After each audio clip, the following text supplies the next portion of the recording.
भरपूर जो है वो अपनी कोशिश जारी रखी। तो आप क्या कहना चाहेंगे कि आप जी।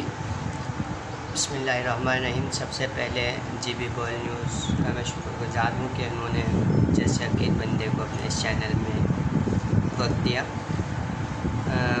गिलगित बल्तिस्तान के तालीम के हवाले से जहाँ तक हम लोग सोचते हैं कि वहाँ पे 85% या 90% एजुकेटेड लोग हैं, लिटरेसी रेट वहाँ का हाई है। ठीक। लेकिन जहाँ तक मैं समझता हूँ हम लोग जो हैं दूसरे इलाकों के एजुकेशन से बहुत पीछे रह गए। टेक्निकली हम लोग बहुत पीछे, अवेयरनेस हम में नहीं है। ठीक। और जो है कुछ पॉलिटिकल इश्यूज़ हैं या कोई आप कह लें यूनिवर्सिटीज़ का ना होना है।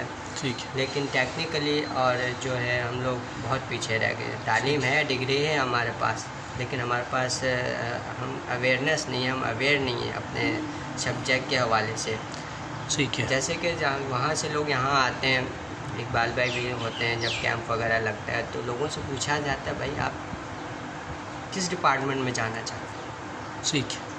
तो एक जो उनका जो जवाब होता है ना, उससे आप बस मासूम होता है, ख़त्म हो जाती है आपकी एजुकेशन, वहीं पे ख़त्म हो जाती है। कहते किसी भी डिपार्टमेंट में मिले, कोई फ्यूचर प्लान ही नहीं है। ठीक है। तो मतलब आप इसको किस तनाजुर में देखते हैं? आया कि इस अवेयरनेस की कमी का जो पस मंज़र है वो आपकी फैमिली बैकग्राउंड से शुरू होता है, क्योंकि माँ की गोद जो है वो सबसे पहली और बड़ी यूनिवर्सिटी होती है, या वहाँ का एनवायरनमेंट है, या वहाँ की जो बेसिक एजुकेशन सिस्टम है वो उसमें खामियां हैं, या क्या स्टूडेंट की जो है वो ख़ुद विलिंगनेस नहीं है, या कौन कौन सी जो वजूहात हैं जिस बिना पे ये अवेयरनेस नहीं है अब तक?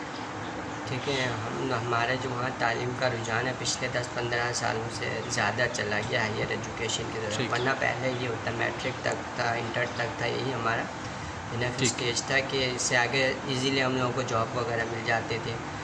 अभी जो है आप देखते हैं करंट सिचुएशन की वजह से जॉबलेस हैं बहुत सारे लोग, और वहाँ पे अपॉर्चुनिटीज़ ना होने की वजह से लोग बाहर आने पे मजबूर हैं। जब आगे पीछे दूसरे सिटीज़ में जाना शुरू किया, जैसे लाहौर यूनिवर्सिटी, पंजाब यूनिवर्सिटी होगी, कराची यूनिवर्सिटी होगी, ये सारे फहरिस्त हैं जहाँ से सैकड़ों स्टूडेंट हर साल डिग्रियाँ लेके जा रहे होते हैं। तो इस वजह से अभी जो है वहाँ पे जहाँ से डिग्री लेके वहाँ वापस चले जाते हैं, लेकिन वहाँ पे कोई अपॉर्चुनिटी ना होने की वजह से कुछ कर नहीं पाते। फैमिली बैकग्राउंड से, जैसा कि आपने बोला फैमिली बैकग्राउंड, मुझे नहीं लगता कि कोई एक दो होंगे जिनका फैमिली बैकग्राउंड जो है एजुकेटेड होगा, लिटरेसी रेट जिनका पीछे से चलता हुआ है, लेकिन नहीं, बहुत कम ऐसे लोग हैं जिनके पेरेंट्स ही ज़्यादातर पढ़े लिखे हों। खुद अपनी मेहनत से बच्चे यहाँ आते हैं, काम करते हैं और पढ़ते हैं और डिग्री लेके जाते हैं। लेकिन वहाँ पे जो है हम लोग वही 1965 का जो है इंडिया पाकिस्तान वाला वही तालीम है, वही सिलेबस है, वही पढ़ता हुआ आ रहा है। कोई मैंने नहीं देखा कि कोई ऐसा वहाँ पे लाइब्रेरी हो, डिजिटल लाइब्रेरी हो, जहाँ पे डिजिटली बच्चों को अवेयरनेस दी जा रही हो। कोई जैसे अभी अकाउंटिंग वगैरह हो गया, ठीक है, ये चीज़ें वहाँ पे कोई नहीं है, बस किताबों में ही पढ़ाया जाता है। टेक्निकल कोई काम नहीं हो रहा वहाँ पे। हम लोगों को टेक्निकल कामों में वहाँ पे जो है काम शुरू किया इंशाल्लाह। एजुकेटेड सोसाइटी अभी जो है अगले 2-3 सालों में वहाँ पे इंशाल्लाह एक लाइब्रेरी का वो प्रोग्राम बना रही है इंशाल्लाह। फिर उसमें जो है डिजिटल लाइब्रेरी होगी जहाँ पे फ्री ऑफ कोर्स, कोई फ़ीस नहीं होगी वहाँ पे, और फ्री में जो है वहाँ के स्टूडेंट्स को इंटर से लेके ग्रेजुएशन मास्टर्स तमाम तरह स्टूडेंट को फ्री ऑफ कोर्स कोर्सेज कराए जाएंगे। ठीक है। ये आपका एक बहुत बड़ा जो है वो पॉजिटिव इनिशिएटिव है कि आपने यहाँ पे कराची में रहते हुए आपने, चूँकि आपने भी यहाँ पे कराची की एक जो है वो बड़ी यूनिवर्सिटी से, गवर्नमेंट यूनिवर्सिटी से आपने ख़ुद भी तालीम हासिल किया है, तो आपका गिलगित बल्तिस्तान वालों के साथ एक जो है वो आपका हमदर्दी है, आपका जो है वो मोहब्बत है, आपकी खुलूस है कि आपने दी एजुकेट दी सोसाइटी के नाम से जो है वो एक ऐसा प्लेटफॉर्म बना है जिसके ज़रिए आप लोगों में जो है वो तालीमी रुझान को बढ़ाना चाहते हैं। तो आपने भी ख़ुद भी फरमाया कि जो वहाँ पे जो बेसिक के जो एजुकेशन है वहाँ पे उस चीज़ों की कमी है जिसकी वजह से ऐसा हो रहा है। तो ये इनिशिएटिव बहुत ही पॉजिटिव है मेरे ख़्याल से, और तमाम तर लोगों को इसे जो है वो सराहना चाहिए। और इसके अलावा भी कोई जो है वो इंस्टीट्यूट वगैरह इस तरह के इदारे काम कर रहे हैं इससे पहले, या आपका जो इदारा है ये पहला इदारा है, या इसके अलावा भी लोग काम करें इस तरह? دیکھیں گلگت بلتستان وہ جگہ ہے جہاں پہ جو ہے بہت ساری سوسائٹیز ہو گئے NGOs ہو گئے، سب سے زیادہ وہاں ورکنگ کر رہے پورے پاکستان میں، لیکن ایجوکیشن پہ کوئی ورک نہیں کر رہا، اویئرنیس پہ کوئی ورکنگ نہیں ہو رہی. کیوں؟ کیونکہ اویئرنیس اگر ہم لوگوں میں آ گئی پھر وہاں پہ تو انقلاب آ جائے گا. کیونکہ ایجوکیشن ہے خالی ایک چیز ہے، ٹیکنیکل ایبیلٹی نہیں ہے، اویئرنیس نہیں ہے. اگر یہ دونوں چیزیں ہم میں آ گئی تو ہم سیاست اور یہ دوسرے مذہبی تنظیموں سے بالاتر ہو کے اپنے جی کے لیے کام کریں گے، گلگت بلتستان کے لیے کام کریں گے تو ہم کچھ آواز حق بلند کر سکیں گے. ٹھیک ہے. تو اویئرنیس نہیں دلایا جاتا. یہ جو سوشل NGOs ہیں ابھی جو وہاں پہ ورک کر رہی ہے، یہ فحاشیت پھیلانا یا کچھ ایسے ورکنگ کے وہاں کا جو ہے کلچر خراب کر رہی ہے یا ایجوکیشن سے دور کیا جا رہا ہے، ایسے اسٹیپ وہاں پہ اٹھائے جا رہے ہیں، لیکن ایجوکیشن پہ کوئی بھی کام نہیں کر رہا.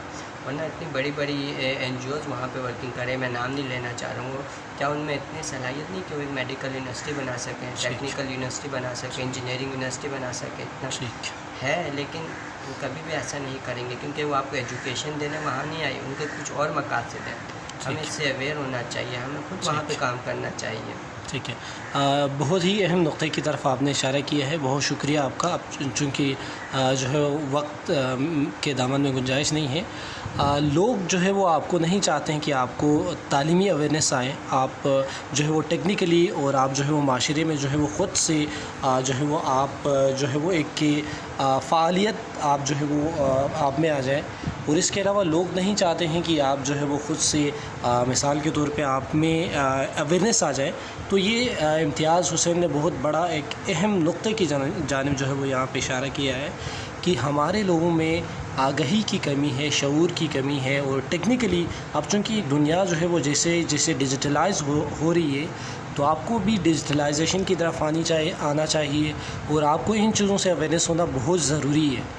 چونکہ آپ کے اگر تعلیم کے ساتھ ساتھ اگر بیداری اور اویئرنیس اور یہ ٹیکنیکلی اور تمام تر چیزوں کی اویئرنیس آپ میں ہوتی ہے تو بالکل انقلاب پیدا ہو جاتا ہے. تو علامہ اقبال نے بھی کیا خوب کہا ہے، تیری خودی میں اگر انقلاب ہو پیدا، عجب نہیں کہ یہ چار سو بدل جائے. اگر تیری خودی میں، اپنی خودی کے اندر، اپنی آپ میں اگر آپ جو ہے وہ تبدیلی اگر پیدا کرتے ہیں تو آپ 400 یعنی کہ آپ اپنے ارد گرد میں بھی تبدیلی پیدا کر سکتے ہیں. اس کے لیے سب سے ضروری چیز یہ ہے کہ سب سے بڑا جو امپورٹنٹ جو رول ہے وہ یہ ہے کہ آپ نے اپنے آپ کو تبدیل کرنا ہے تاکہ آپ معاشرے کو چینج کر سکیں. آپ نے اپنے آپ میں اویئرنیس پیدا کرنا ہے، آپ نے پھر اس کے بعد جو ہے وہ معاشرے میں تبدیلی پیدا کرنا ہے. اب چونکہ ایک جو ہے وہ غیر سرکاری جو ہے وہ اندازہ یہ بھی ہے کہ گلگت بلتستان میں 95% جو ہے وہ ایجوکیشنل ریشو ہے. اب تک جو ہے وہ ہم کوئی انوینشن نہیں کر سکیں، وہاں پہ کوئی ٹیکنیکلی ہمارا کوئی جو ہے وہ انیشیٹو نہیں ہے. مطلب ایسا ہے کہ آپ نے جو ہے ماسٹر کرنا ہے، ماسٹر کے بعد جو ہے وہ کسی سرکاری محکمے میں اگر جو ہے وہ LDC UDC کے بھی اگر آپ لگ جاتے ہیں تو آپ that's enough, that's not a life. تو اس سے آگے بھی، ستاروں سے آگے جہاں اور بھی ہے، قائد علامہ اقبال نے کیا خوب کہا ہے، تو آپ نے ستاروں سے آگے والے جہان کو جو ہے وہ ایکسپلور کرنے کی اور چیزوں کو جو ہے وہ انوینشن کرنے کی اور چیزوں کو جو ہے وہ سمجھنے کی، لوگوں میں بیداری کرنے کی جو ہے وہ تگدو کرنا ہے. تبھی جو معاشرہ ہے وہ ہمارا جو ہے وہ ایک بہترین معاشرہ بن سکتا ہے. آپ کے ہونے سے جو ہے وہ معاشرے میں ایک ایسا امپورٹنس جو ہے وہ پیدا ہونا چاہیے جس طرح ایک عبدالستار عیدی جو ہے وہ جسے معاشرے کے لوگ جو ہے وہ اس کے بعد بھی اسے یاد رکھتے ہیں. اسی طرح ایک جو ہے وہ ڈاکٹر کلام الہی چھیکے، انڈیا کا جو ہے وہ ایٹامک جو ہے وہ سائنٹسٹ ہے، اسے لوگ یاد کرتے ہیں. اسی طرح جو ہے وہ ایک ادیب رضوی جسے لوگ جو ہے وہ یاد کرتے ہیں.